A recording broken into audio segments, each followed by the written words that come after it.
Buenas tardes con todas y todos, ¿cómo están?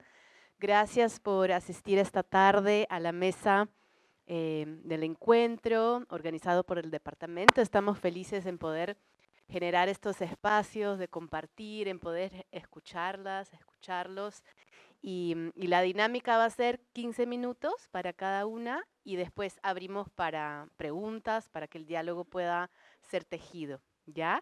Entonces esta tarde nos acompañan de Perú, ¿no? Las cuatro son de Perú: Ana Brito, Patricia González Sánchez, Luis Ramírez y Nilo Velarde, que está por llegar. Cada uno tiene 15 minutos. Faride va a estar como ayudándolos a organizar, ajustar el tiempo. Ella va avisando cuando se falta 5 y 1 minuto. Ya, muchas gracias. Entonces, empezamos nuestra mesa que se llama Migración y Memoria, Experiencias Escénicas, dando pase a Ana Brito, acá de la PUC, Perú, que es creadora, bailarina, docente e investigadora, nacida en Caracas y radicada en Lima. Licenciada en Artes, Cine por la Universidad Central de Venezuela y magíster en Antropología Visual por la PUC. Su trabajo interdisciplinario articula danza, artes audiovisuales y antropología. Es docente a tiempo completo en el Departamento de Artes Escénicas de la PUC e integrante del Grupo de Investigación Creación, Estudios en Danza y Práctica Escénica.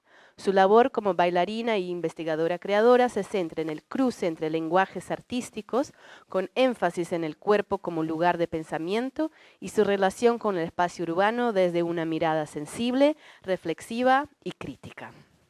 Bienvenida, voy a...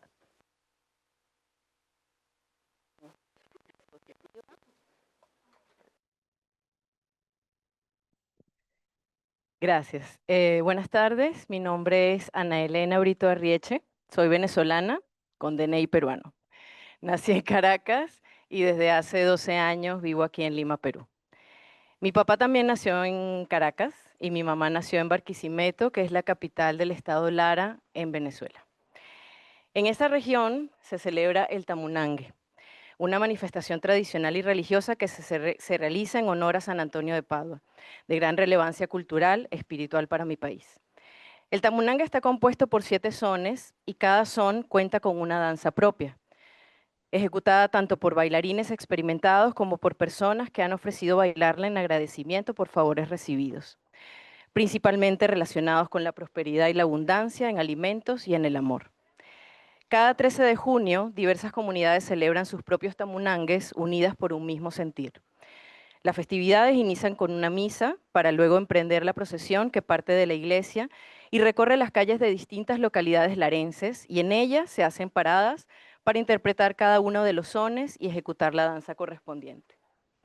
Durante el recorrido y la celebración final se comparten alimentos y cocuy, un aguardiente típico del estado Lara, que va llegando a tus manos mientras caminas. Existe una danza que no forma parte de los 7 sones. Esta danza es conocida como la batalla y se realiza inmediatamente después de la misa a las puertas de la iglesia. Y en ella, 2 danzantes expertos representan una confrontación simbólica entre 2 fuerzas que precede el acto de caminar en comunidad. Venezuela es un país profundamente devoto de las imágenes, atravesado por la influencia de la santería y las prácticas mágico-religiosas, que son parte de la vida cotidiana. En este contexto, no es necesario ser creyente o devoto para reconocer y apropiarse de ese sentir común y para identificarse con la fuerza de una fe compartida. En ese sentido, el tamunangue forma parte de la herencia cultural e identitaria que llevo conmigo. He bailado como danzante y participado en diversos tamunangues, motivada por una identificación con lo musical de la tierra de mi mamá, así como con el caminar colectivo que se va tejiendo en cada uno de sus momentos danzados. Esa experiencia y esa memoria las llevo en mi cuerpo y no necesité hacerles espacio en la maleta con la que llegué aquí al Perú. La batalla siempre fue un segmento del tamunangue muy especial para mí. La destreza y determinación de los danzantes atrapaba completamente mi atención, y luego de haber emigrado, la imagen de la batalla solía estar presente constantemente, y en ella encontraba una especie de fuerza que me sostenía durante mi proceso de inmigración en un nuevo territorio. En esta imagen podemos ver a un grupo de personas orando. también se disponen a hacer un recorrido, a caminar en grupo. Se preparan para otro tipo de procesión y otro tipo de desplazamiento. Cada vez que veo estas imágenes y muchas otras que he recopilado, observo cómo las personas ocupan el espacio, cómo sus cuerpos se desplazan, se agrupan y se reorganizan. La manera en que se relacionan con el entorno y la geografía, con el resto del grupo. Observo sus gestos, imagino los tiempos, los ritmos y el peso de estas caminatas, sus respiraciones, las pausas, los silencios, la sonoridad del grupo, del espacio, los contactos, el uso de la fuerza física, individual y compartida, y todos los elementos que componen esta coreografía del éxodo. Estas imágenes muestran la selva del Darién, conocida comúnmente como el Tapón del Darién, situado entre Colombia y Panamá, y constituye uno de los trayectos más peligrosos que atraviesan decenas de miles de personas de diversas nacionalidades hacia los Estados Unidos, en busca de mejores condiciones de vida. El cruce de este tramo implica enfrentarse a una geografía hostil, muchas veces desconocida para quienes la recorren, lo que ha ocasionado numerosas muertes por caídas, ahogamientos en el río o por simple agotamiento. A estos riesgos naturales se suma la presencia de grupos criminales que operan en la zona, exponiendo a los migrantes a extorsiones, abusos sexuales, trata de personas y otras múltiples formas de violencia. Aunque parezca contradictorio, para estas personas la necesidad de irse puede ser tan urgente que los riesgos del tránsito resultan menores que los de permanecer en condiciones de precariedad, violencia o ausencia de derechos fundamentales.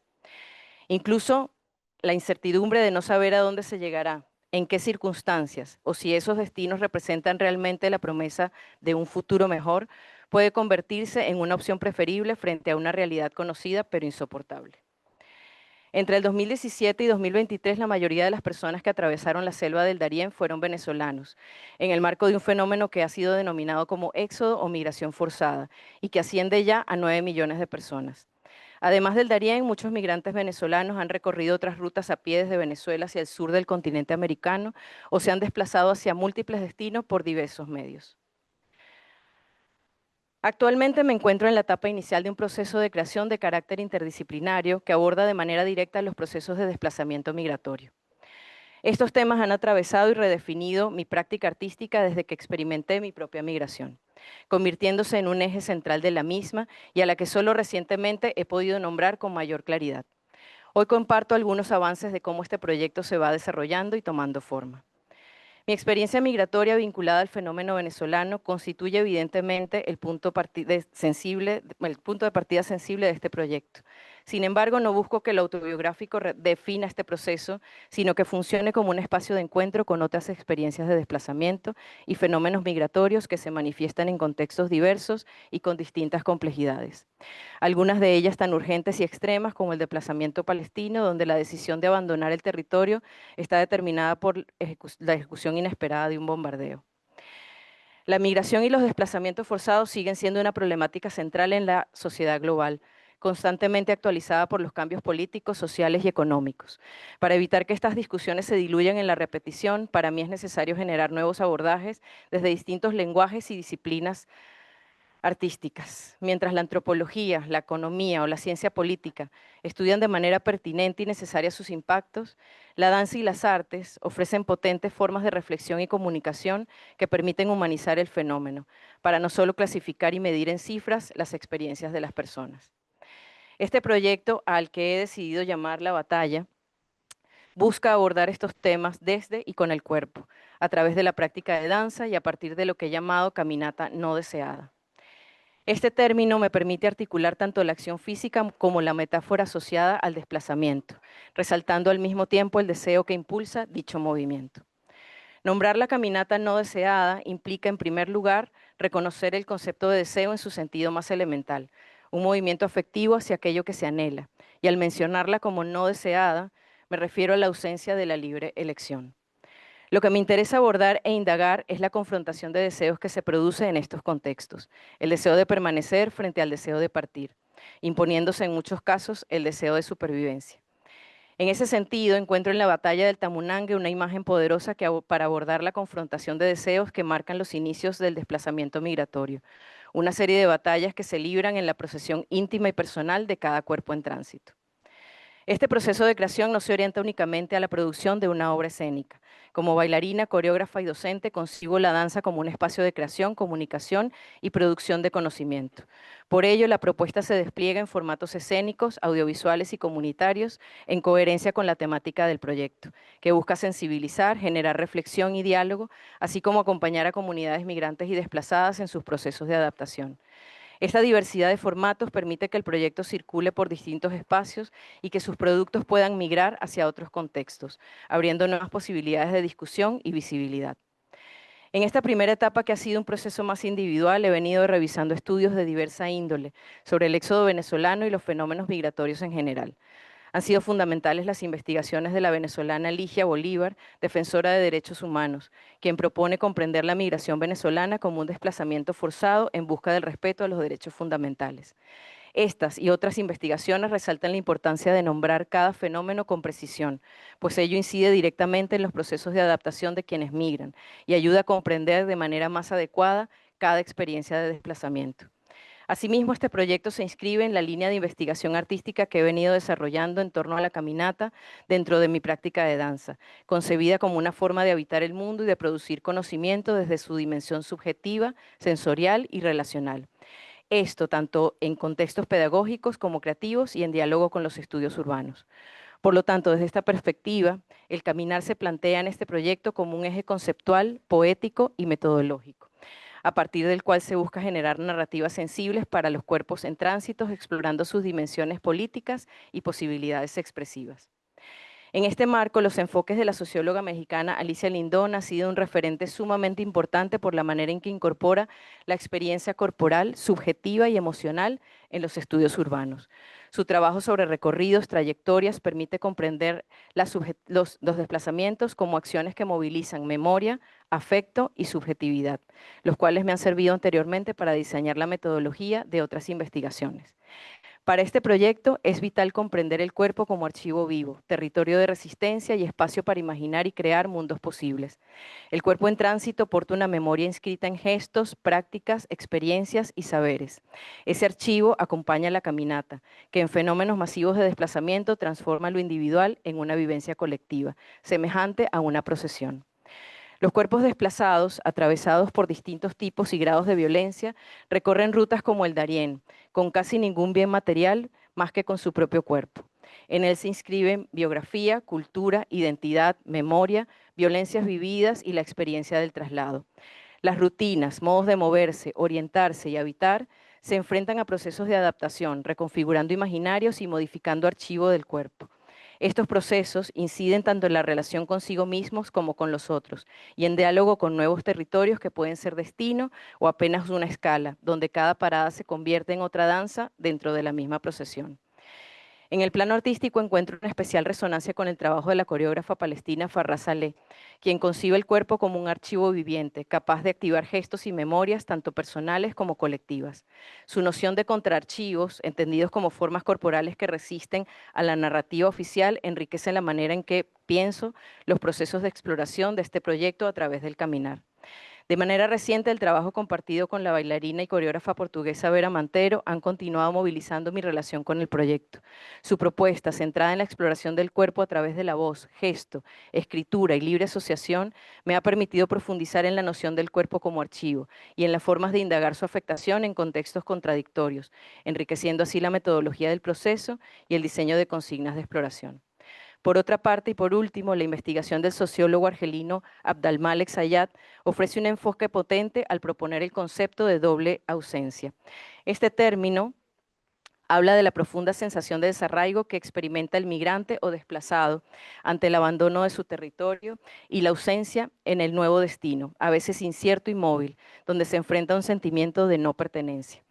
Sayad insiste en no separar ni disociar la doble condición de emigración e inmigración, que habita en una misma persona, enfoque que me ha permitido profundizar en la migración como una condición marcada por tensiones y contradicciones. Además, la fuerte carga poética que contiene su enfoque ha enriquecido de manera significativa la formulación del proyecto y las posibles rutas de creación. La doble condición señalada por Sayat revela contradicciones que surgen desde la decisión de emigrar y se profundizan en un proceso de adaptación y asimilación marcados por la historia colonial, que exige al migrante transformarse para encajar en las múltiples dimensiones de la vida cotidiana. Sin embargo, ha sido importante comprender estas batallas también como actos vitales, fuerzas de resistencia y creación que se encarnan en los cuerpos y en sus relaciones. Atender a estas complejidades exige una responsabilidad por aproximarse con sensibilidad a los procesos de quienes cargan en su cuerpo los archivos del desplazamiento. ¿Qué ritmos, pausas y cadencias tienen los pasos de alguien que deja su hogar? ¿Cómo se reconfigura la relación con el entorno y con los otros en un cuerpo que camina en territorio desconocido? La procesión festiva y la procesión migrante ofrecen una analogía contrastante. Una celebra y la otra resiste. Ambas, sin embargo, generan colectividad desde un movimiento sostenido por la fe en el propio acto de caminar, ya sea compartiendo música o compartiendo el alimento que sostiene el trayecto. Este proyecto también se encuentra en tránsito, en lucha por concretarse. Lo acompaño con entrega, responsabilidad y compromiso hacia su destino. En el último minuto de esta presentación, les invito a escuchar y recorrer con sus propias voces interiores, con sus ritmos, pausas y cadencias, la lectura de esta canción.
Gracias, Anita. Inspirador y muy interesante. De verdad, ahorita conversaremos más, pero gracias de verdad por compartir. Pasamos entonces la palabra a Patricia González Sánchez, artista, docente e investigadora, licenciada en danza por la PUC y docente en la Universidad Nacional Mayor de San Marcos. Sus áreas de interés y especialización son identidad, corporalidad, racialización y trabajo en las artes escénicas peruanas desde el siglo XX y estéticas y decolonización. Ha publicado diversas investigaciones y participado en festivales y convocatorias artísticas. Actualmente dirige el Festival Danzar, el Perú y el proyecto Roncadoras de la Santa Amador. Bienvenida. Los estudios sobre las danzas escénicas en el Perú son relativamente recientes y se caracterizan por ser relatos lineales y progresivos que dan cuenta del desarrollo de las danzas académicas occidentales como el ballet, la danza moderna y la danza contemporánea por las élites blancas limeñas. En contraste, existe un amplio caudal de estudios sobre danzas locales históricamente desarrolladas en contextos cotidianos y o festivos por poblaciones racializadas. Parra, 2009, advirtió que esta tendencia diferenciada sería modelada por los diversos anhelos políticos de las élites intelectuales peruanas. Sin embargo, esta misma ha ocasionado la invisibilización de la interacción entre estas poblaciones y sus prácticas artísticas. González, 2022. El resultado es una ficción que alimenta el imaginario de una nación dividida, en donde las personas racializadas no tendrían presencia ni participación en el forjamiento de las historias de las artes escénicas en el Perú. La presente ponencia analiza el uso del testimonio y archivo de la artista de música y danza andina María Fuentes Hurtado, mejor conocida como la campesinita Ancashina, quien es además mi abuela materna, para el trabajo académico y artístico que venimos desarrollando, orientado a crear nuevas narrativas sobre la identidad y agencia de las poblaciones migrantes andinas en las historias de las danzas escénicas peruanas. Un proyecto de vida. Soy una persona que hoy puede reconocerse como afroindígena quechua migrante andina de tercera generación. Mis abuelas maternas, María Fuentes Hurtado, la campesinita en Cachina, y Ernesto Sánchez Fajardo, el jilguero de Huascarán, fueron destacadas artistas de música andina en Lima durante el siglo pasado. He crecido con el relato de mi abuela María acerca de un circuito numeroso y dinámico de artes escénicas forjado por los llamados migrantes andinos en la capital peruana. Esos hechos nunca fueron mencionados durante mi formación universitaria en danza, en los cursos de historia del arte, historia de la danza, estética, ni teoría de la danza. Ni desde una perspectiva global, ni mucho menos local, porque casi ni siquiera hubo de esta última. Poco a poco fui entendiendo que estas ausencias tenían que ver con cómo históricamente, a propósito de variables como el colonialismo y el imperialismo, Occidente había devaluado las formas expresivas no occidentales y las había situado en un lugar marginal como artes menores o simplemente folclore. Fue clave en mi proceso conocer la teoría decolonial y autores como Aníbal Quijano y Santiago Castro Gómez, porque por primera vez pude nombrar la razón de mi malestar, la colonialidad del saber. Aníbal Quijano, 2007, explica que la colonialidad se funda en la imposición de una clasificación racial, étnica, de la población del mundo como piedra angular de dicho patrón de poder y opera en cada uno de los planos, ámbitos y dimensiones materiales y subjetivas de la existencia cotidiana y a escala social.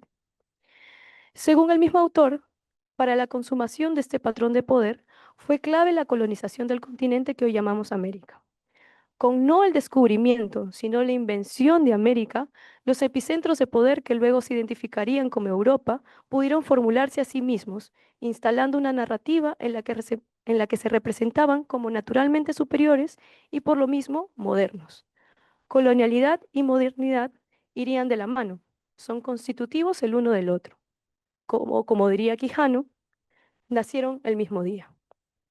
Así, la distribución geopolítica del poder derivaría en la invención de nuevas dicotomías con las que Europa va a proponer diferenciarse del resto del mundo: superiores, inferiores, racionales, irracionales, civilizados, primitivos y modernos y tradicionales. Por su parte, Castro Gómez, en un artículo muy elocuentemente titulado Descolonizar la universidad, la ibris del punto cero y el diálogo de saberes, retomó la muy ilustrativa idea de la ibris del punto cero del 2005 que propuso años antes entonces para describir la pretensión arrogante de los científicos y filósofos ilustrados de ignorar su lugar de enunciación para poder conocer el mundo, lo que habría encubierto la provincialidad del discurso científico a lo largo de la historia. Este texto, y particularmente esta idea, me permitió comprender por qué los relatos universales de la historia y teoría del arte y la danza no explicitaban que lo que hacían en realidad eran hablarnos de la historia y teoría europea del arte y la danza, pues se ha naturalizado la identificación de lo universal con lo europeo. La colonialidad del saber permite así explicar por qué es que se jerarquiza el conocimiento como se jerarquiza. Lander, 2000, señala que buena parte de la formación profesional actual contribuye a reforzar la hegemonía cultural de Occidente, reproduciendo de manera sistemática su mirada del mundo.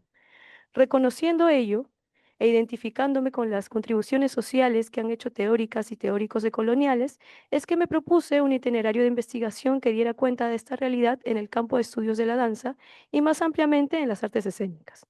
Mi propuesta propone una lectura neurocéntrica de nuestra historia que, además de revelar capítulos invisibilizados, podía ofrecer un panorama más complejo y por eso enriquecido de esta. Otras historias. La llamada migración andina ha sido un tema ampliamente abordado por las ciencias sociales peruanas y ha sido caracterizada como uno de los procesos sociales que más drásticamente han transformado el Perú del siglo XX y particularmente su capital, Lima. Matos, 1986, Canepa, 2020. Sin embargo, como sugiere Golte, 1990, lo que deja entrever el corpus al respecto es que los científicos sociales, muchas veces enunciados desde Lima, poseían una visión esencialista de esta última como ciudad blanca, criolla, que les hizo interpretar el cambiante panorama en términos de crisis y desborde que debía ser regulado por la élite política, tal vez como intento de lavar culpas históricas con respecto a las poblaciones históricamente marginadas en el país. En ese sentido, considero que antes que perderse Lima, lo que se veía frustrado era su proyecto europeísta de ciudad ante los ojos de los limeños conservadores e incluso progresistas.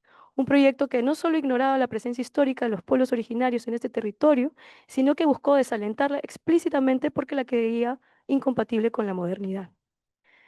Sin necesidad de pedir permiso, sino que demostrando su agencia activa, las poblaciones migrantes andinas tomaron Lima durante el siglo pasado y la transformaron haciéndola suya y reclamando el derecho a la ciudadanía en mejores condiciones.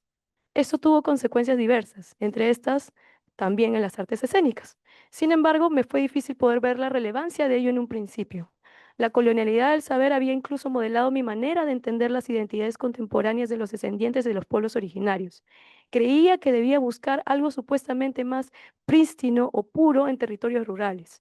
No recuerdo en qué momento exacto, pero sí que fue en la sala de mi casa que me di cuenta que los temas estaban siendo relatados una y otra vez en la voz de mi abuela sentada a mi costado en el sillón. Desde entonces empecé a escuchar con mucha mayor atención e intentar recaudar información al respecto. Es así que a mediados del 2018, en el contexto del inicio de la investigación para mi tesis de licenciatura, empecé a registrar el testimonio de mi abuela materna María para construir la escena artística de las poblaciones migrantes andinas en Lima durante el siglo XX. Hoy podemos decir que hacia finales del siglo XIX, entre el indigenismo en Lima, que proponía la reivindicación de los pueblos originarios en el imaginario de lo nacional, y el regionalismo en Cusco, Puno y Arequipa, que promovió el cuestionamiento del centralismo político en Lima, se creó un territorio fértil para que las identidades históricamente marginadas se vuelvan protagonistas.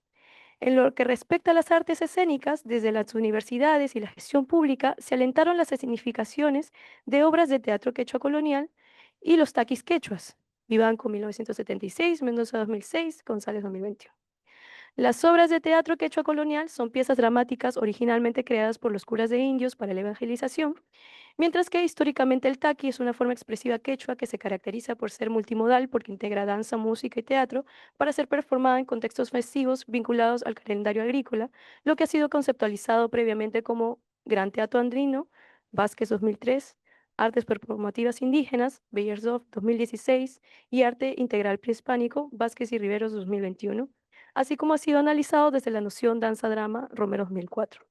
Sin embargo, dichos emprendimientos creativos han sido históricamente invisibilizados por el marco teórico del folclore, que fue introducido en la primera mitad del siglo XX en el Perú como una estrategia de reivindicación según las premisas y el aval de las instituciones occidentales del saber, pero que no lo es más. Como se sabe, la categoría folclore nace a finales del siglo XIX en Europa a propósito de los cambios que venía atravesando su paisaje a raíz de la industrialización, creando una nueva dicotomía entre lo rural y lo urbano en el imaginario de sus élites intelectuales. Al nombrar como folclore las prácticas escénicas locales, sin más, se ha invisibilizado sus diversas trayectorias históricas que han tenido muy diversos divenires. Es por eso que aún hoy cuesta creer que dichas propuestas pasaron por adaptaciones a los cánones estéticos de creación escénica europea, integrándose técnicas foráneas. Mendoza 2006, González 2021. Por ello, el trabajo con mi abuela ha consistido principalmente en historizar y dar cuenta de sus procesos creativos, lo que también más tarde me ha permitido crear mis propias propuestas artísticas. Entonces, ese es el famoso sillón con el que conversaba con mi abuela, en el que conversaba con mi abuela frecuentemente. Y bueno, estos son algunos de los productos que han derivado de esas conversaciones desde pues aproximadamente el 2018. En primer lugar está mi tesis, está algunas ponencias que pude presentar en algunos congresos y algunos libros como los que traigo aquí. Este libro, Blackface y Brownface en las artes escénicas peruanas del siglo XX, es un libro en donde a partir de su testimonio es posible poder vincular, hacer un recuento, ¿no?, de ciertos casos en donde se ha practicado pues finalmente el blackface y el brownface durante el siglo XX. Y lo interesante, creo, del aporte del testimonio de mi abuela durante este tipo de publicaciones es que justamente em, permitían proveer un quiebre en el discurso que tal vez solía manejarse al respecto. Es decir, por ejemplo, en este caso concreto, se sabe que Rosa Elvira Figueroa que es una artista escénica del siglo XX, creadora de la actual Escuela Nacional Superior de Folclore, escenificó, ¿no?, los taquis quechuas, o promovió esa escenificación y de alguna manera afianzó una visión pues criolla, blanca de estas propuestas. Sin embargo, también a partir del testimonio de mi abuela podemos conocer que em, Rosalvira no solo trabajó para, ¿no?, ese círculo, sino que se vio también motivada a incorporar a agentes de otros circuitos, como justamente fue la iniciativa de becar artistas como mi abuela, que pertenecían al circuito de los migrantes andinos, para que participaran y formalizaran esos conocimientos que ya tenían. Entonces, de alguna manera, permite ampliar, ¿no?, la visión que tenía Rosalvira en ese momento inicial, ¿no? Y como tal, el segundo libro, Los Pasos Frustrados de Julio Castro Franco, eh, reconstruye como tal un episodio que es la compañía Danzas Incas del Perú, una compañía que existió a mediados del siglo pasado y que vendría a ser el primer caso de un ballet folclórico peruano. Se cree que en realidad se habría dado recién con la fundación del Ballet Folclórico Nacional, pero proveemos con este caso información acerca de que pues en 1960 un bailarín de ballet inspiradísimo, ¿no?, en esa práctica, habría invitado a artistas migrantes andinos a poder aprender ballet. Sería uno de los primeros casos en donde se democratiza esa práctica que estaba pues limitada al acceso de las élites blancas. Sin embargo, el proyecto se frustra, como sugiere el nombre, y entonces termina pues sin mucho éxito, ¿no? Entonces, yo quería compartirles en realidad em, el caso particular de dos obras. ¿Cómo estamos de tiempo? Disculpa. Ah, ya. Solo brevemente dos obras. Esta fue Herencia, un proyecto ganador de la convocatoria Arte Bicentenario del Proyecto Especial Bicentenario del Perú en el 2020. Ese fondo nos permitió no solo recaudar el testimonio de mi abuela, es decir, poder registrarlo audiovisualmente para que puedan ser pues utilizados posteriormente para otras investigaciones, sino también me invitó a crear a mí. Eh, entonces quisiera mostrarles el... Corazón, corazón, me derramo y entiendo. Corazón, corazón, me sostienes y aquí estoy. Ahora lo veo y sé porque siento. Ahora lo veo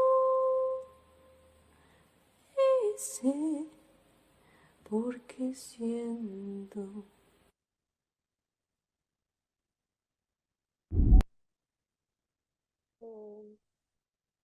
Ese primer momento permitió entonces abordar el archivo de una manera ya no solo que se limitara a la cuestión meramente pues descriptiva, escritural, sino también permitirme poder explorar otras posibilidades. Como tal, en ese momento creí que era necesario em, crear música para crear otra danza.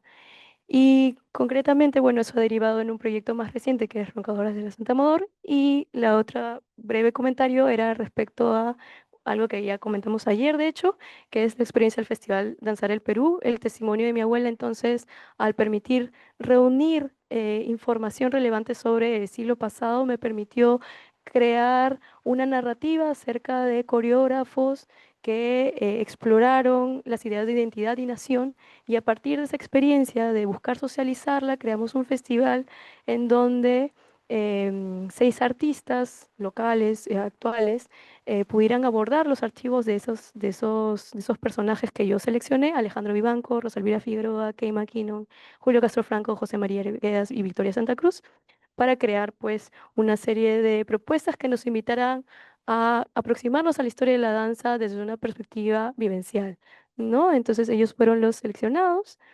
Y las obras resultantes se mostraron en el Auditorio Mali del Museo de Arte de Lima. Este fue también un proyecto ganador de los estímulos económicos para la cultura 2023 y fue también una ocasión que permitió el homenaje a mi abuela.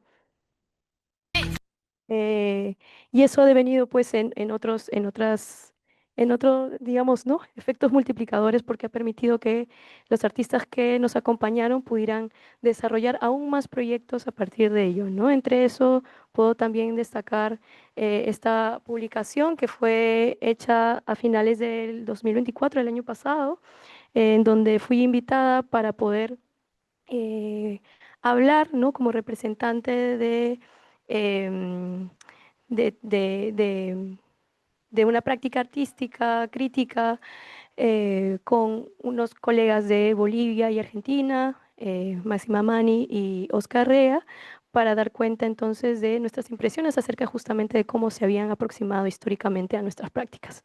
Entonces, para cerrar. Dar cuenta de las historias de poblaciones históricamente marginadas creo que no solo son significativas por sus implicancias sociales, sino y tal vez, sobre todo, materiales. Poder hablar de una historia de creación escénica migrante andina en Lima me permite a mí hoy no solo hacer valer mi derecho humano y la identidad, sino también poder reclamar una vida en ello. Aun cuando se han posicionado históricamente como deseables los cánones estéticos occidentales, la universidad nos ha impuesto su aprendizaje y réplica y el mercado laboral nos obliga a trabajar en ello.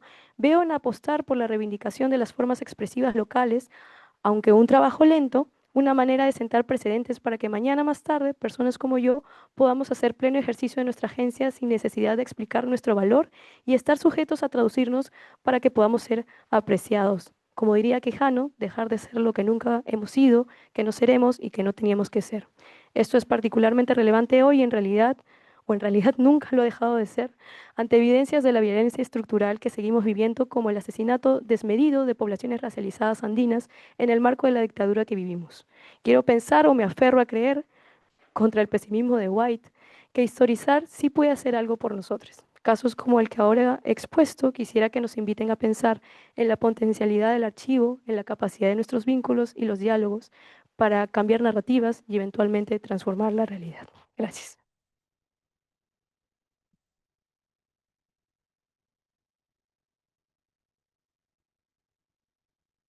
Gracias, muchas gracias Patricia, también bien interesante, inspirador. Pasamos entonces ahora a escuchar a Luis Ramírez, artista escénico y comunicador social peruano de raíces quechua aymaras, director de la plataforma andina Cuchu Labs. Cursa actualmente la maestría en artes escénicas en la PUC.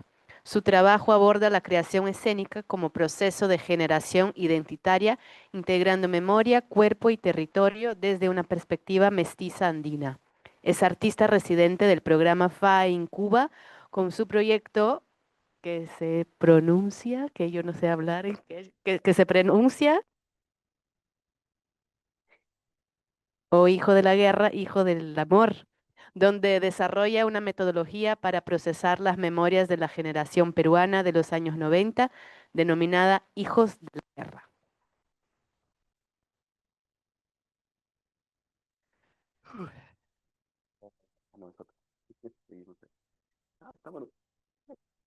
Hola.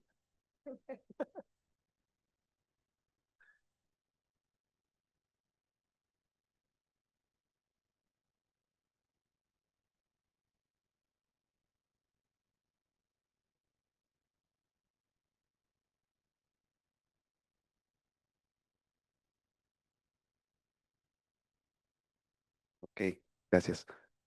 Em, bueno, creo que voy a empezar conectando un poco la lectura tan amplia que hace Patricia con un poco una lectura más personal de cómo estoy viviendo un proceso de creación en la residencia FA en Cuba, en la que tengo el privilegio de poder participar. Em,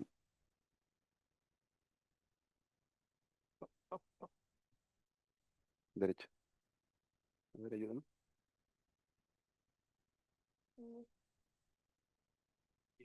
Bien, segunda pila. Ahí está. Ah, tú lo pasaste. ¿Sí? A ver. Ping, pang, ya. Entonces, los dejo un poco con esta cita, bueno, empiezo un poco con esta cita de José Uriel García, que creo que sí conecta un poco lo que está ocurriendo, porque todavía sigue ocurriendo. El indio de hoy no es simplemente el indio histórico, porque ya no es el único ocupante del territorio, ni es su espíritu el único que lo valoriza y lo fecunda, ni su sangre tiene otro papel que el de sustentar la riqueza fisiológica y la fuerza material.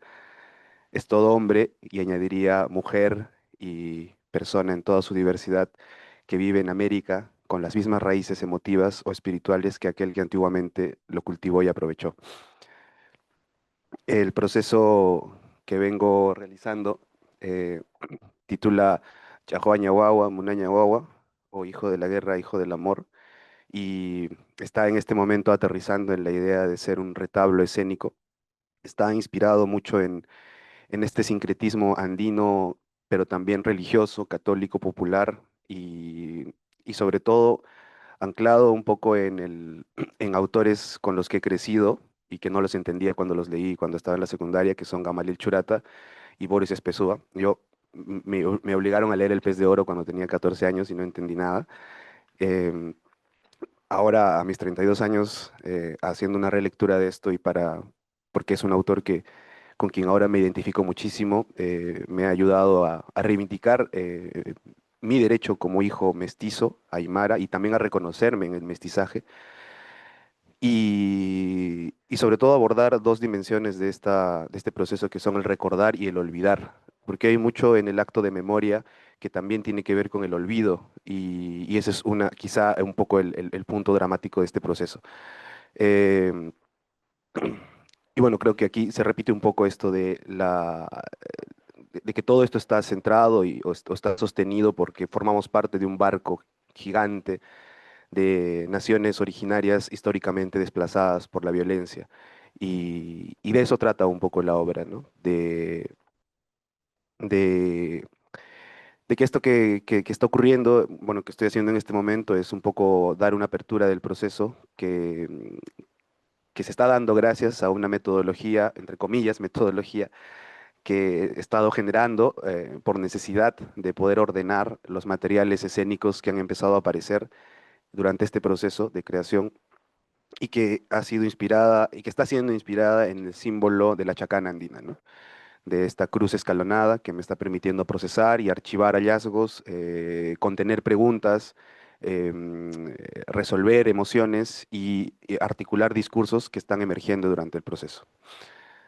Bueno, aquí estamos en en en las jornadas de las movilizaciones populares del año 2022, a inicios del año 2023, cuando empezó esta dictadura en la que estamos viviendo, junto con el colectivo Sicuris junto al pueblo, que casualmente es un colectivo que, como muchos colectivos que en este momento está desarticulado, pero que en ese momento congregó no solamente a personas provenientes del sur Aymara, sino también a personas provenientes del centro. Muchas, en realidad, naciones se juntaron para manifestarse, así que por ahí pueden, quienes diferencien o entiendan un poco el significado de los colores, podrán ver ahí a diferentes naciones juntas marchando, algo que sigue sucediendo, ¿no? Entonces, la problemática a la cual me estoy enfrentando con este proceso son algunas de esas preguntas son estas, ¿no? ¿Qué efecto tiene en nuestra generación actual lo que hicieron o dejaron pendiente nuestros antepasados? ¿Cuántas generaciones nos toma curarnos socialmente de un conflicto armado? ¿Cómo sanar una herida o varias heridas que en este momento ni siquiera se pueden nombrar? Y si estoy listo para conocer la verdad sobre mi identidad, incluso si todo lo que conozco hasta ahora de mi vida y de la vida en sociedad se destruye. Esa es una de las preguntas quizá más poderosas a las cuales me estoy enfrentando. Y bueno, la obra surge precisamente de esta problemática muy personal también sobre las heridas no cerradas de la violencia política y el mestizaje forzoso, ¿no? Porque a veces se habla un poco del mestizaje como una cosa linda y hermosa, que ahora como se celebra, ¿no? Y decimos, claro, lo celebramos porque en este momento estamos vivos y hay que celebrar el mestizaje porque estamos vivos y es el resultado de lo que pasó, pero detrás de eso hay generaciones marcadas por la guerra que viven en medio de silencios, olvidos y fragmentos de memoria que se transmiten como una especie de eco que resuena, ¿no? Entonces, el proyecto enfrenta aterrizando un poco estas preguntas, enfrenta la gran pregunta de cómo nombrar y sanar aquello que no se puede nombrar, ¿no? En un contexto en donde nuestras naciones quechua aymaras, más allá de las fronteras estatales, o sea, más allá de la división que hay en Chile, Argentina, Bolivia, continuamos resistiendo y reconstruyendo comunidad.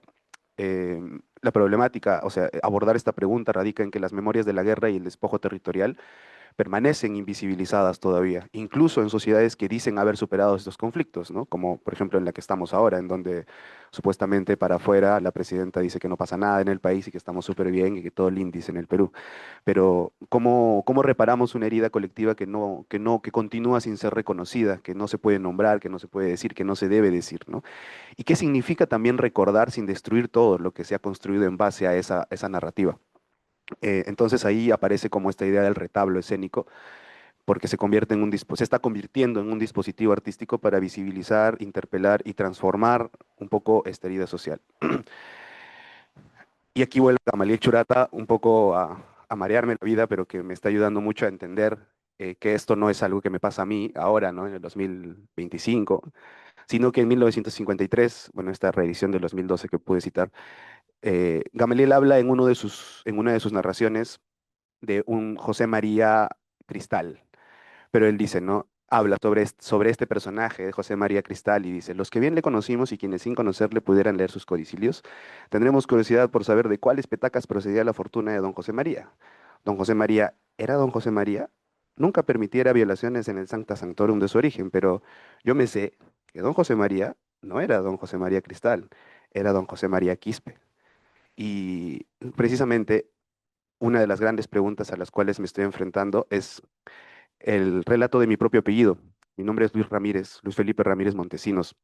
Yo tengo dos apellidos de ascendencia española y la investigación me ha llevado precisamente a cuestionar de dónde vienen estos apellidos y me he encontrado, ¿no? A pesar de haber crecido en Puno y todo, ¿no? Hay todo un tema que yo, como una persona tacneña, ¿no? Porque yo he nacido en Tacna, pero hay cuestiones con mi identidad y con el desarraigo, haber crecido en Puno, cuestiones que tal vez no las puedo mencionar ahora por un tema de seguridad, pero como muchas personas, hemos crecido con una identidad colocada y justamente estos testimonios están empezando a entreverse un poco en el material que estoy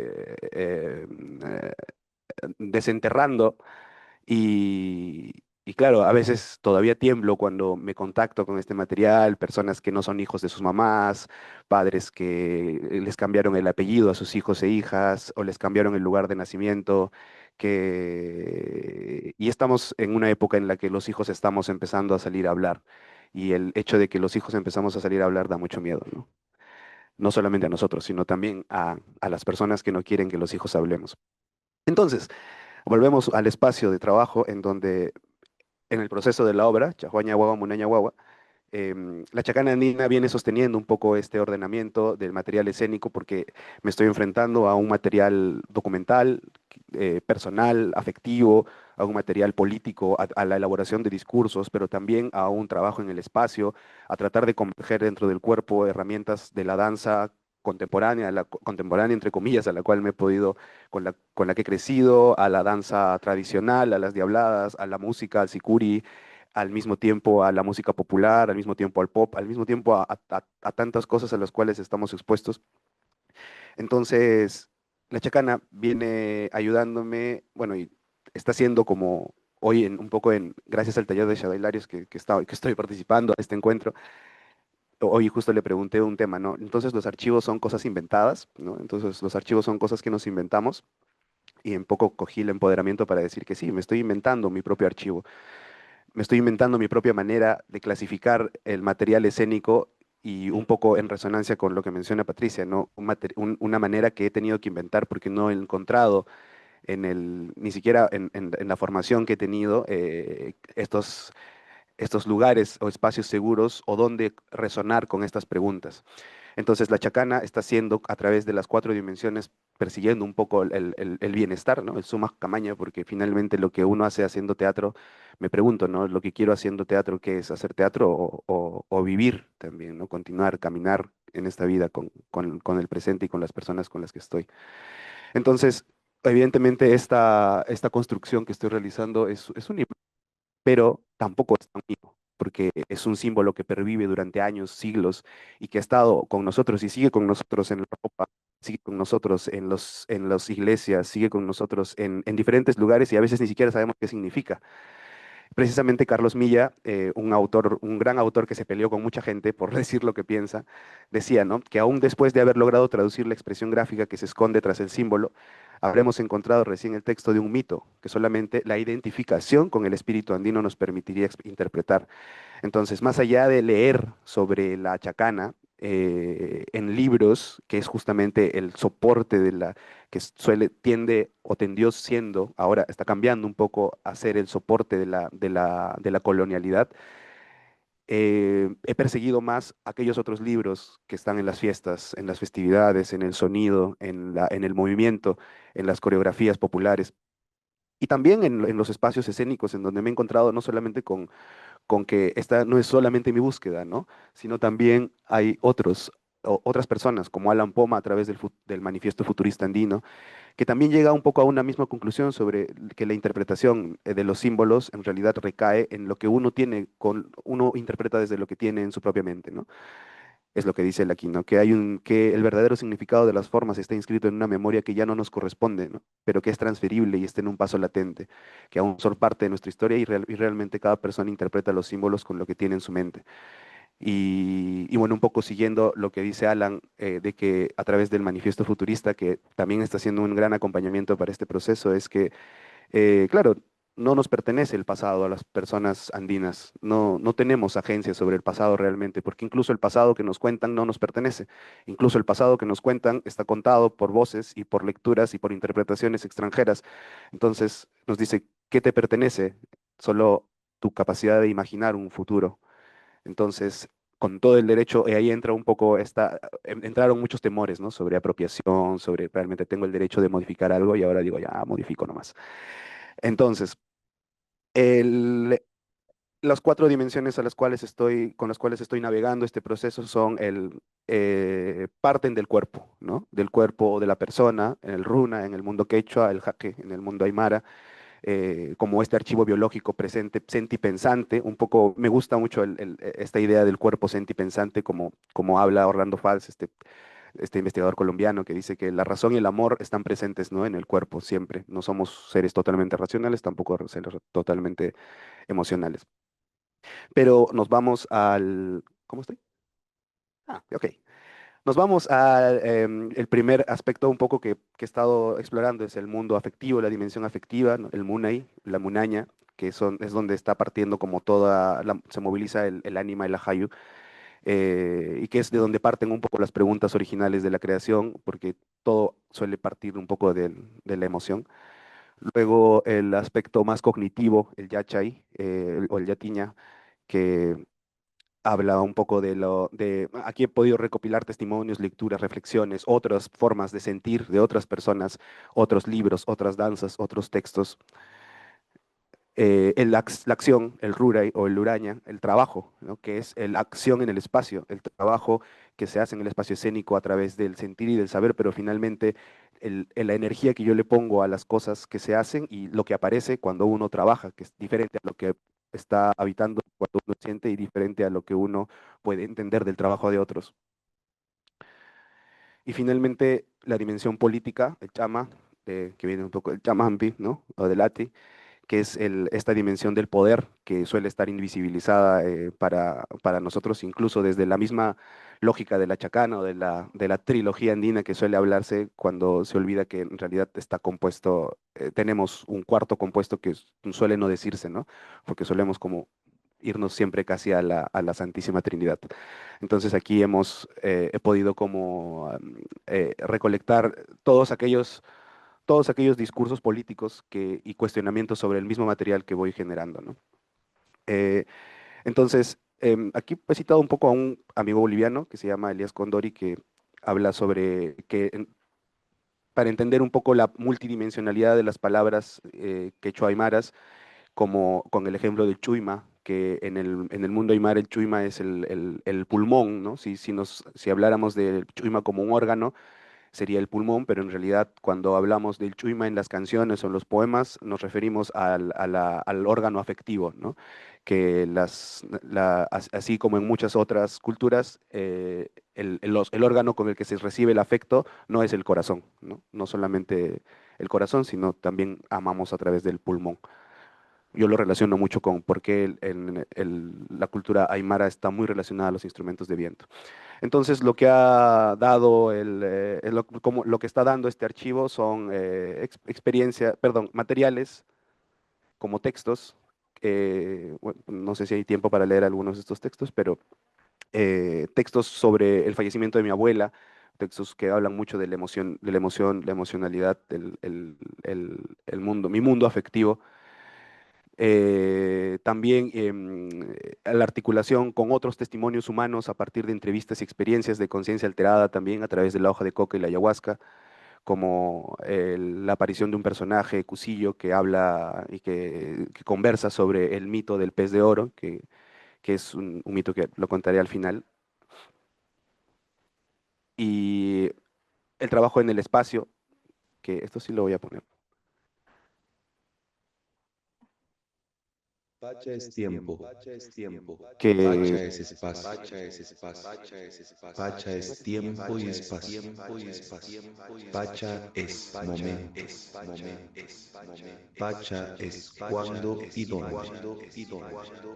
Pacha es pasado, presente y futuro.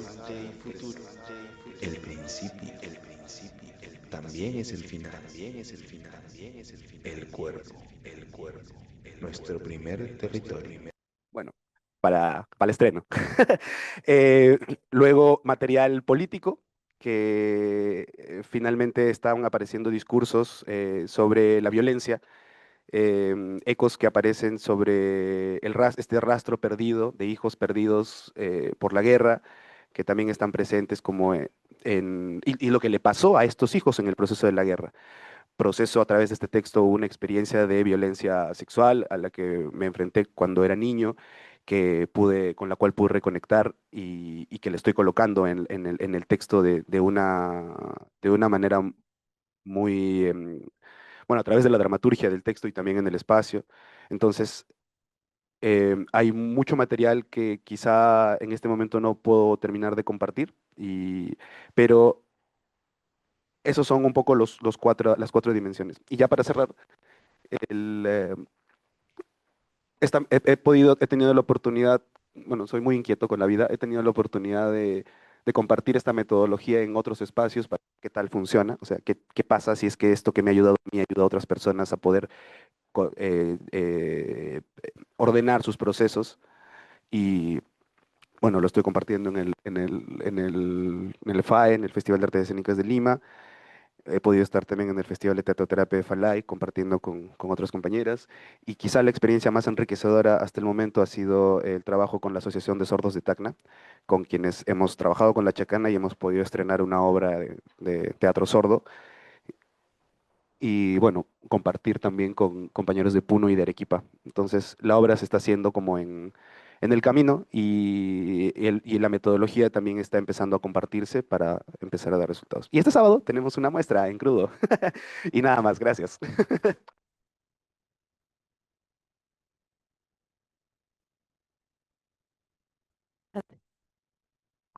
Gracias, gracias Luis. Muy consistente también la investigación y despierta varias preguntas y curiosidades. Pero ahorita vamos a pasar la palabra a Nilo Velarde, compositor y docente peruano especializado en música sinfónica, coral y electroacústica, premiado internacionalmente, magíster en integración e innovación educativa de las tecnologías de la información y la comunicación, creador de obras para ballets, óperas y festivales en América y Europa. Fue director académico del Conservatorio Nacional de Música. Ganador del ProArt, premio otorgado por el Vicerrectorado de Investigación de la PUC en 2017 y 2024.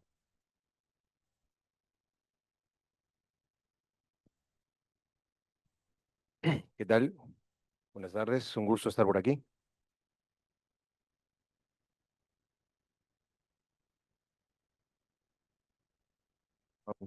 Bueno, por cuestiones de tiempo creo que voy a pasar algunas cosas. Bueno, eh, sobre una ópera que hice en el 2000, que se estrenó en el 2023, es Champ en los sueños. La palabra ópera mucho pero ¿no? Entonces, eh, es una ópera porque tiene una manera en la que nosotros combinamos la parte actuada y la música, ¿no? Y el canto, y se expresa de esa manera, ¿no? Esa es la idea de por qué es ópera. Pero de ahí, a ver, con lo que es la ópera, ¿no? Bueno, entonces la ópera Champerty en los sueños. Champerty en los sueños es una ópera de cámara contemporánea, es decir, una obra musical y dramática que aunque continúa usando el formato operístico, en ella se actualizan los contenidos, las sonoridades y los recursos musicales. Asimismo, esta busca reflejar musicalmente el mundo sonoro de la cultura china y peruana, integrándolos en una propuesta musical sincrética pero contemporánea. En esta obra, la historia de los inmigrantes chinos que llegaron al Perú en el siglo XIX se narra desde la mirada de Chang, un inmigrante cuyo barco arriba al Callao en enero de 1866, pero por encontrarse con tuberculosis es puesto en cuarentena en la isla San Lorenzo. La historia que se desarrolla en la ópera parte de los sueños que Chang hubiera querido llevar a cabo en su nuevo país. Sueños de progreso, pero con sacrificios, desarraigo, incomprensión y enfrentamientos en una realidad distinta.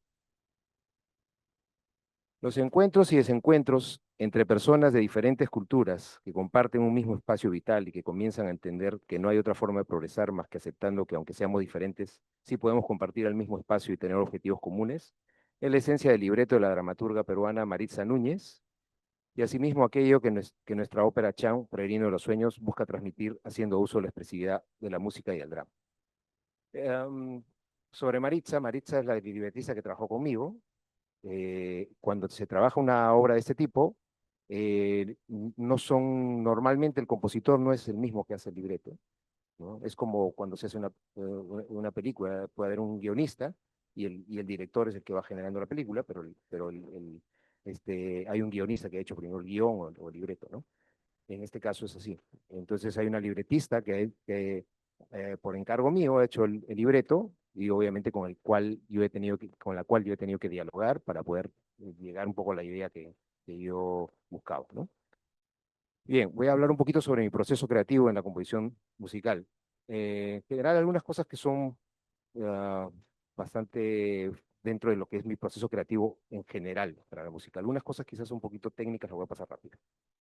En mi proceso creativo para empezar la composición de una nueva obra musical, a partir de un concepto, de una idea, me ayuda no solo a concebir la obra, o sea, a partir de un concepto, bro, de una idea, me ayuda no solo a concebir la obra, sino que me genera parámetros propios, con los cuales puedo tener el control sobre la forma, la estructura, el carácter, la sonoridad, la duración y en general sobre el material musical.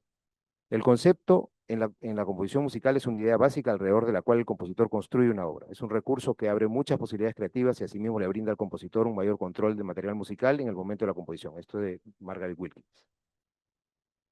En nuestro tiempo, el trabajar con un concepto le permite a los compositores determinar la forma musical, la estructura general, el tempo, el material de alturas e incluso el carácter de la música, y como menciona Paul Barker, en composición vocal es el equivalente a una idea mayor que domina todo el material musical.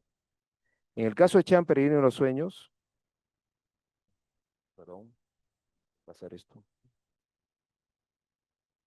En el caso de Chan, Peregrino de los Sueños, como todo lo que ocurre en la ópera forma parte de los sueños que Chan hubiera deseado realizar al llegar a nuestro país, el concepto creativo parte del diálogo entre el mundo de los sueños y el de la realidad en los diferentes momentos históricos que vivieron.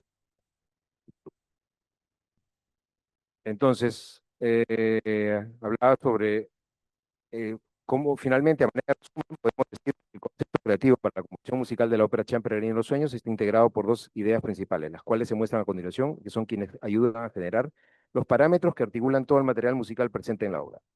El sincretismo cultural, visto desde el punto de vista de la transculturación y mestizaje entre los elementos característicos de la música china y la música del Perú.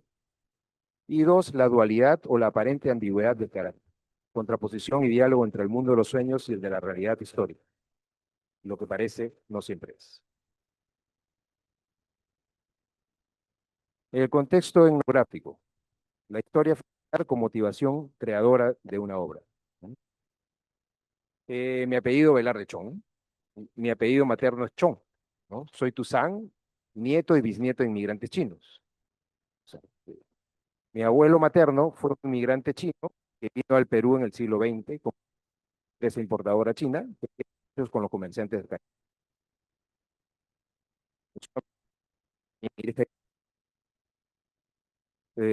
Fue chino que obviamente no es un apellido chino. O sea, que también hay un asunto ahí, ¿no? Y de una peruana, nunca supe el nombre chino de mi abuelo, quien para mí fue siempre don Augusto Chong Wong. Y menos el nombre ni el apellido chino de mi bisabuelo. Estos son incógnitas o misterios que se mantienen en el tiempo y que si preguntamos a otros peruanos de descendencia china, seguramente nos contarían una historia similar, pues esas cosas no se solía hablar en familia. Mi abuelo Augusto falleció en Chimbote en 1967, cuando yo tenía 3 años. Mi abuela y él se establecieron en Chimbote en la década de 1930, y ahí fueron comerciantes, construyeron su vida y formaron su familia. Sobre él y su vida en el Perú he sabido a través de las historias de mi familia, pero de la historia de su suegro, mi bisabuelo Olivar, quien debe haber venido en el siglo XIX, nunca tuve una referencia o un indicio sobre en qué situación llegó al Perú. Y lo más enigmático, cómo llegó a la región de Huaylas, pues la sierra de Ancash. Los trabajadores chinos generalmente estaban en la costa. Es posible que haya participado en la revuelta de los culíes en Pativilca en 1870 y se refugió en la sierra de Ancash. Es posible. Muchas preguntas que de hace mucho tiempo esperan una respuesta y que entre otras cosas me motivaron a imaginar una obra que reflexionando sobre las razones por las que tantas personas dejaron su país, su familia y su cultura, de alguna manera pudiera dar una respuesta a las incógnitas de mi propio pasado familiar. Pero la etnografía no solo ha motivado la imaginación y gestión de esta ópera, sino que en muchos casos me ha ayudado en el plano de la caracterización musical, que como compositor de ópera debo darle a cada espacio o a cada personaje en una obra. Es como la música para una película, tiene que ambientar la película.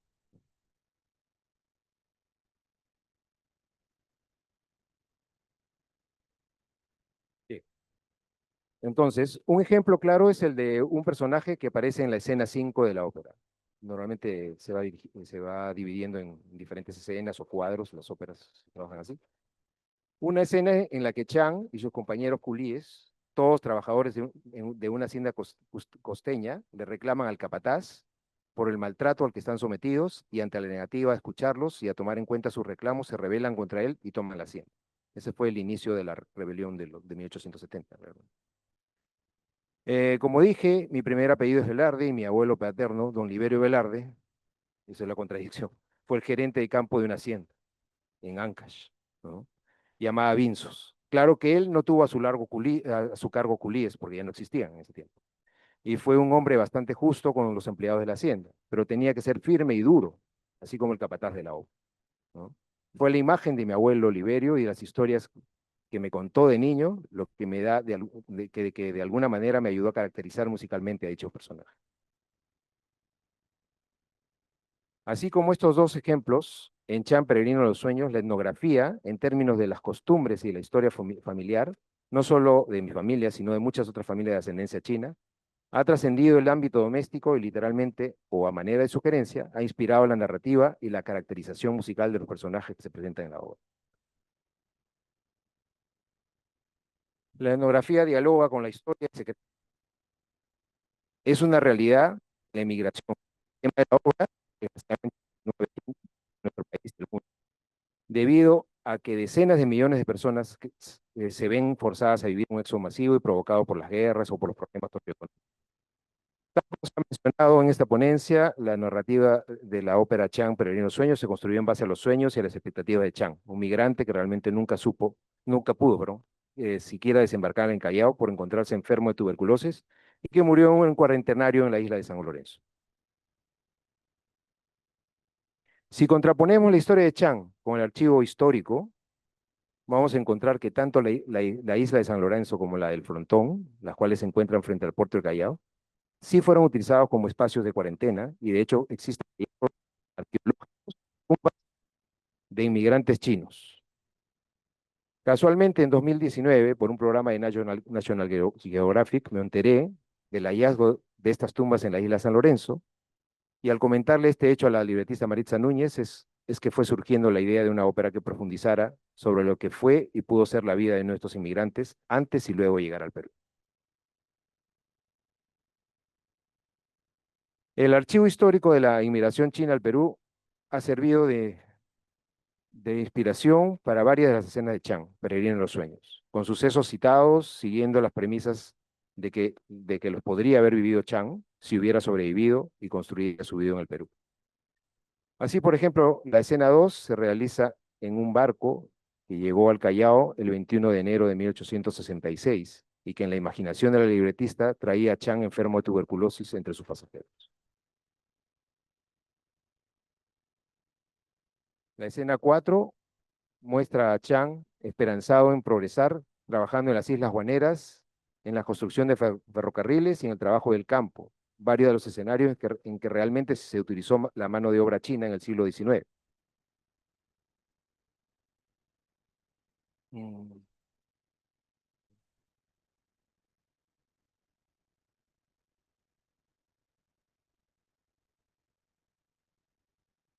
Voy a poner una muestra. ¿Cómo?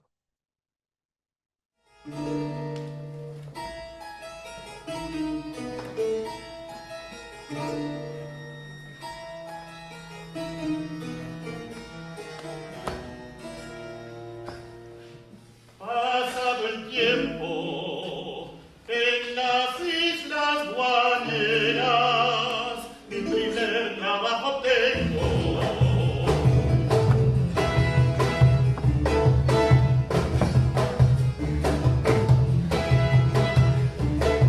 Laboro contento para ganar el sustento.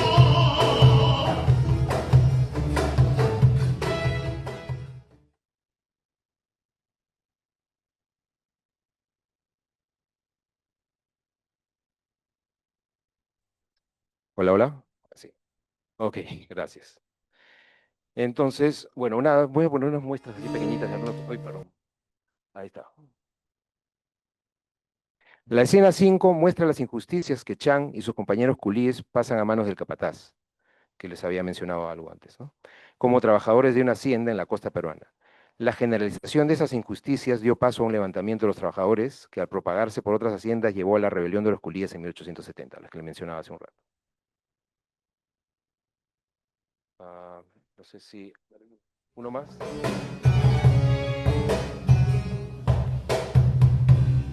A los antiguos esclavos, los culíes hemos reemplazado. Nos tratan como bestias.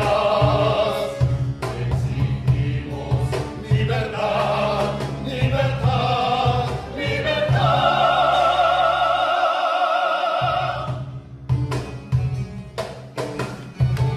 ¿Por qué protestan si les dan de comer? Les dan de comer. Dormimos en el suelo, nos explotan de sol a sol. Las bondades de nuestras tierras están negadas para nosotros. Cercenan nuestra piel a latigazos. ¿Cuál piel? Ustedes tienen cuero como... Bien. Esta rebelión, que en la ópera se muestra en la escena 6, ocurrió en Pativilca, al norte de Lima, y justo frente al inicio del Callejón de Huaylas, ¿no? O sea, y dio lugar, hablando geográficamente, ¿no? Y dio lugar a varios enfrentamientos que causaron alrededor de 130 muertos, cuando los culíes liberaron a sus compañeros e intentaron tomar las ciudades de Pativilca y Barranca. Finalmente, la rebelión fue sofocada por un batallón del ejército peruano, los cabecillas sobrevivientes fueron apresados, los culíes que se rindieron regresaron a sus haciendas, los que no, huyeron a la sierra, y otros se suicidaron, porque esa era la costumbre desde el punto de vista oriental, ¿no?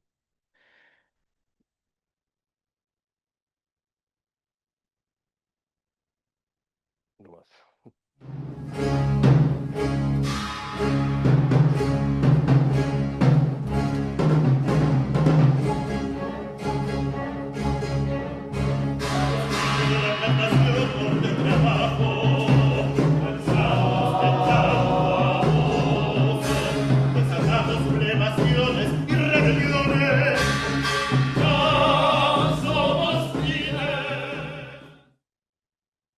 Bueno, un poco cambia el carácter ahí por el tipo de escena, ¿no? La escena 7, a su vez, nos trae a Chan dentro del grupo de trabajadores chinos liberados en las haciendas por el almirante chileno Patricio Lynch. Estamos hablando ya de la época de la Guerra del Pacífico, quien hablaba chino por haber servido en la Armada Británica en la Guerra del Opio, en su avance desde Pisco con la intención de tomar Lima.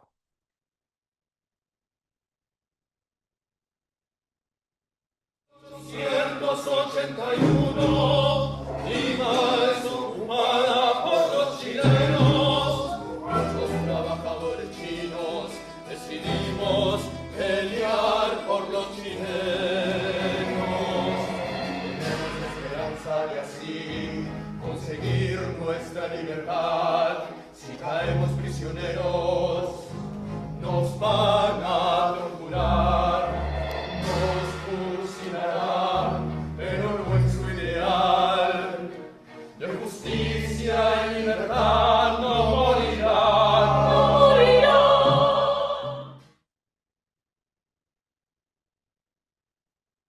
Bien, según el archivo histórico, algunos de los culíes liberados se unieron al ejército chileno en el batallón Vulcano y participaron en las batallas de San Juan y Miraflores, Rodríguez 1978.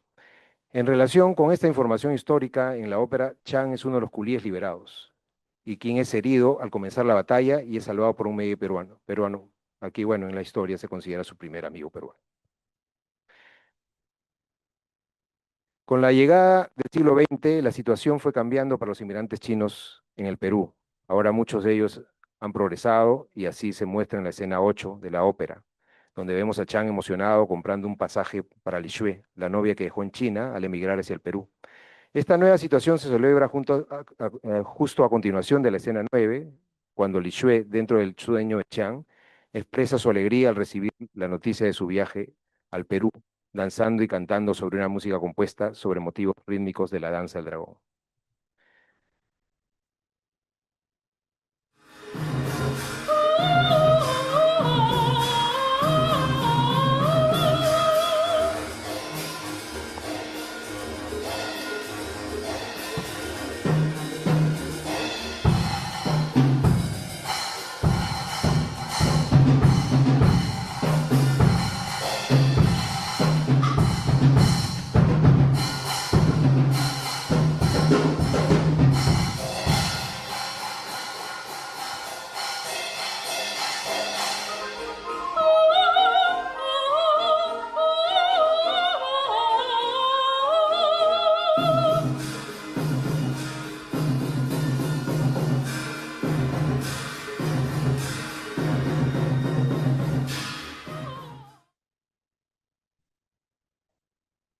Sí, estamos justo, bueno, en la música le decimos esto la coda, es el final.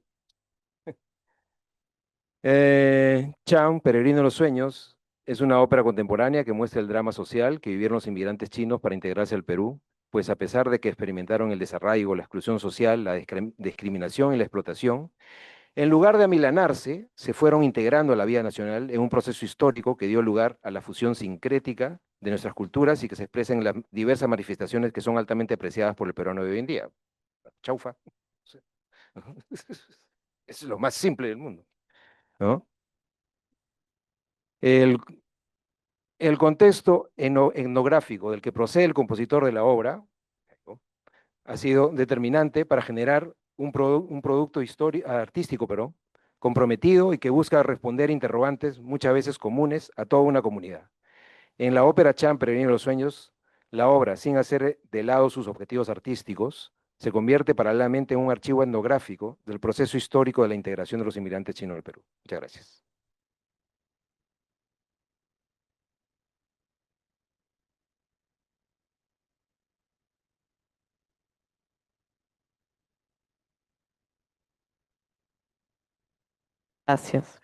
Gracias. Gracias, Nilo. Muy bacán como los trabajos de ustedes se tejen, ¿no? Se entrecruzan, hay muchas cosas en común, aunque hayan las especificidades de cada trabajo. Yo me quedo con esta idea del cuerpo ser el lugar del archivo, ¿no? Este archivo que carga memoria, que carga historia, pero que también se proyecta hacia un futuro, ¿no? Pensando en lo que decía Luis, en que es una posibilidad de hablar de la memoria, traer la memoria, pero también inventar nuevas posibilidades, nuevos mundos, nuevas historias, ¿no?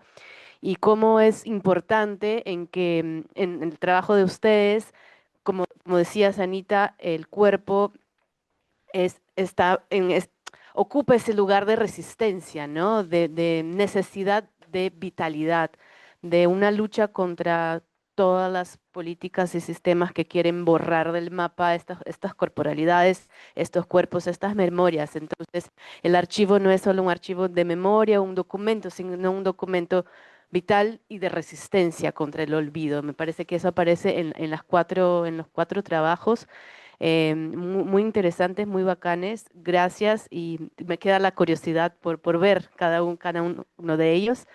Pero ahora tenemos un tiempito corto para conversar, que ustedes puedan hacer sus preguntas o comentarios a quien deseen.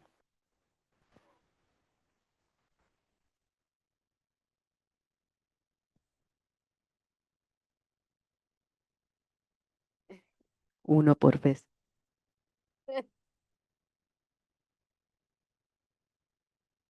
¿Ah? O si uno de ustedes tienen preguntas uno para el otro o comentarios o que resuena de repente puntos en común con el trabajo uno del otro.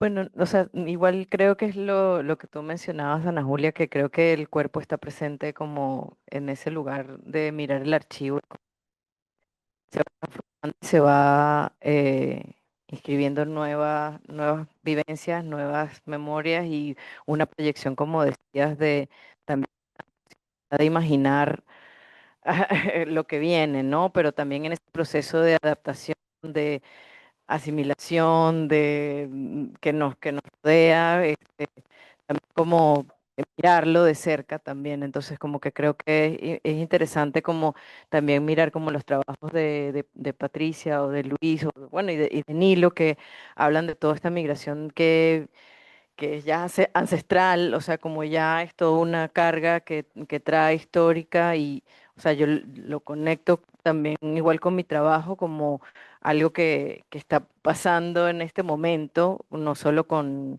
la migración venezolana, sino con muchas otras comunidades, países, sociedades, poblaciones que ahorita están en eso, ¿no? Entonces, como mirar esas antiguas historias y ver estos procesos que son contemporáneos y que siguen sucediendo y que tratar también como nosotros mismos de registrarlo, de hablar de ellos, también proponen después en el futuro poder comprender mejor estos procesos. Entonces, creo que hay o sea, me pareció interesante como mirar todos los trabajos que traen, ¿no? Yo tengo una pregunta. Tenemos una pregunta ya. Ya, pero puedo preguntar yo y pasamos para ti y ustedes como que contestan todos juntos. Em, Todos, los cuatro, empiezan hablando de sus familias, este apellido, su papá, su mamá, su abuela, ¿no? Y cuánto hay de realmente autobiográfico, cuánto hay de comunitario, cuánto hay de ancestralidad, cuál es el lugar individual de cada uno de ustedes y también el cuidado para que no sea un trabajo sobre sí, sobre uno mismo, sino sobre una comunidad un poco más amplia y que puede ser extendida al otro, a la otra que van a ver el trabajo también. Esa es una pregunta, pero sí sería bacán escucharte.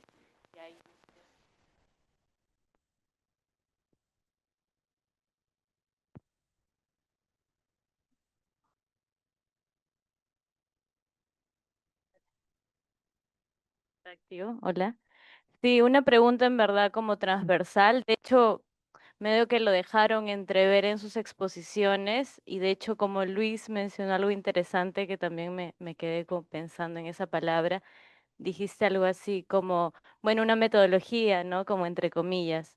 Entonces me gustaría que capaz si puedan compartirnos algún hallazgo metodológico que hayan encontrado en estos procesos, porque de hecho sí hay una metodología, pero a mí me interesa un poco esa investigación en relación a cómo nombramos las metodologías, ¿no?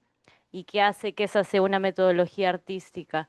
Lo escénico únicamente, ¿no? Lo pongo como una pregunta, porque también como van transversalizando como ciertas experiencias que aparecen desde motivaciones personales, ¿no? Como y se instancian en festivales, en libros, en videos, etcétera. Bueno, no sé si quedó ahí clara la pregunta.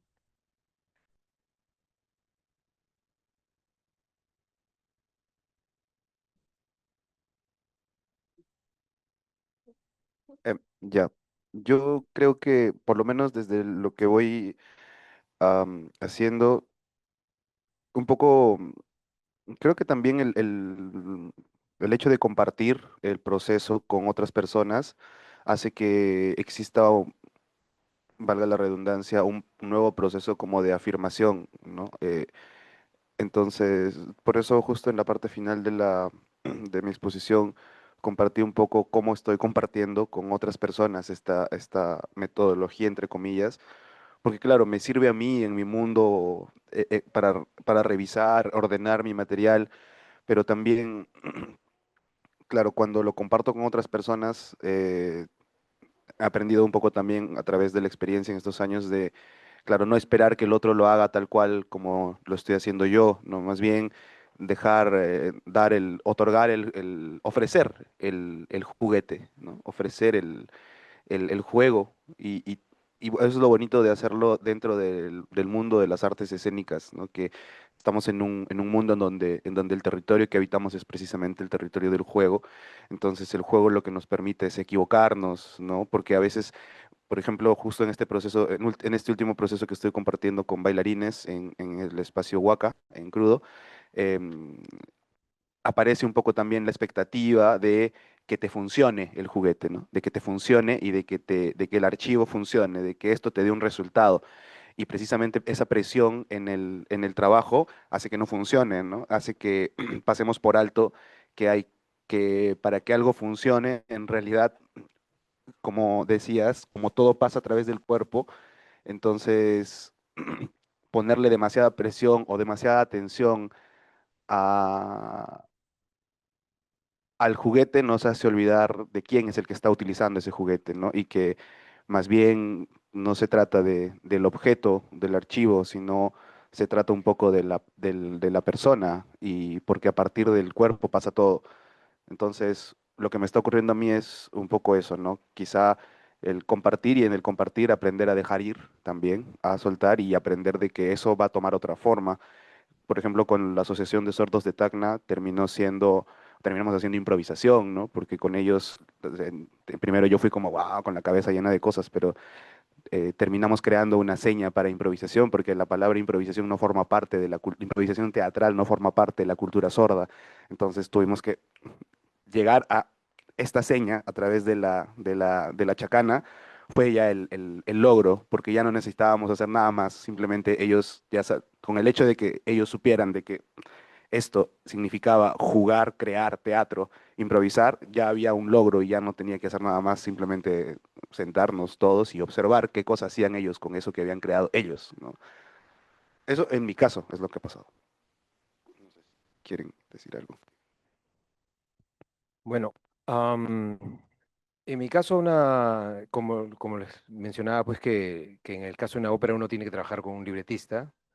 Eso ayuda a que, digamos, que la cosa no sea, o sea, puedo haber partido de una motivación personal, familiar y todo ese tipo de cosas, ¿no?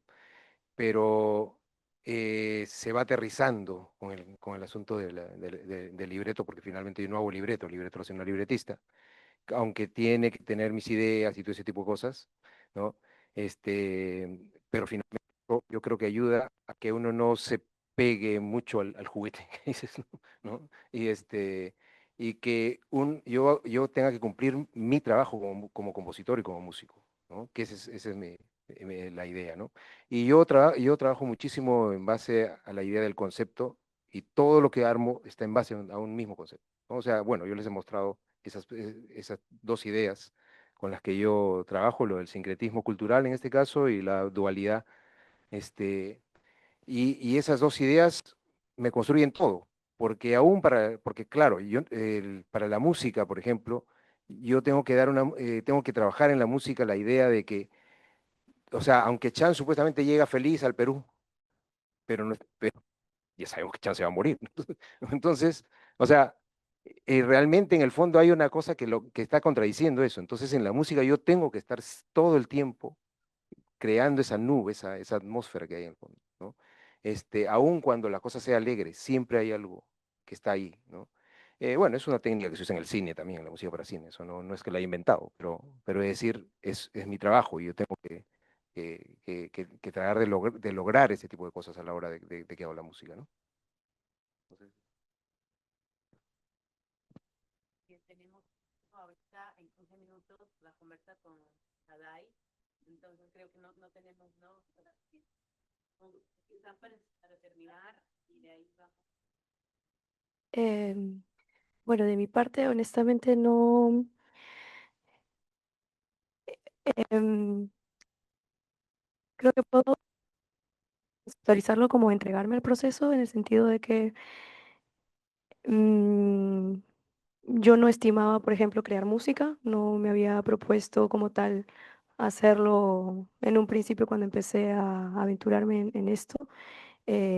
Pero a propósito de la exploración de nociones quechuas, ¿no? Acerca de lo que pueden referir el arte, es que me vi en la necesidad de explorar esta conexión música-danza, ¿no? Necesitaba, yo decía, crear una nueva temporalidad para poder eh, insertar, insertarme en ello, ¿no? Y entonces, la verdad es que no ha sido un proceso demasiado racional, sino que justamente está muy conectado, yo pienso, con mi neurodivergencia y con la religión misma y la cosmología quechua. em, que simplemente posicionarme como un canal, ¿no? Y entonces yo recuerdo estar en Cusco, echada en la cama, y en eso se me vino la melodía del huayno que forma parte del avance, ¿no? De esta obra, ¿no? Y a partir de ahí empecé a crear, ¿no? O sea, no pensaba en que quería hacer tal o cual cosa o que quería alcanzar tal o cual registro, sino que, cómo sueno, experimentar cómo sueno, qué me puede dar eso, ¿no?